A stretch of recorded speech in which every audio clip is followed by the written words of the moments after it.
Kepala Desa Kohod Arsin pernah dengan penuh keyakinan menyatakan bahwa dirinya tak mungkin dipenjara seolah-olah ada kekuatan besar yang melindunginya. Kepercayaan diri itu rupanya menular ke anak buahnya yang kini mengumandangkan kesombongan serupa. Pernyataan angkuh tersebut disampaikan para pengawal dan orang-orang dekat Arsin saat mereka bertemu dengan Henry Kusuma, penasihat hukum warga yang menjadi korban kasus pagar laut. Henry masih mengingat jelas momen ketika ia berhadapan langsung dengan Kades Kohod dan para pengawalnya beberapa waktu lalu. Dalam pertemuan itu, salah seorang pengawal Arsin tanpa ragu-ragu berkata bahwa tidak ada satupun yang mampu menjatuhkan bosnya. Bahkan dengan nada menantang, mereka bersumpah rela diiris lehernya jika Kades Kohod benar-benar tertangkap.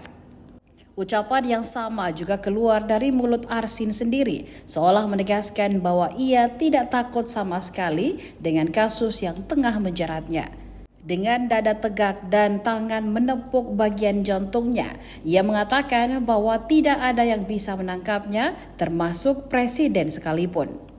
Percaya diri yang berlebihan itu kini menjadi tanda tanya besar bagi masyarakat yang bertanya-tanya, benarkah hukum tak akan mampu menyentuhnya? Atau mungkinkah kesombongan itu hanya sebatas kata-kata yang pada akhirnya akan terbantahkan oleh kenyataan?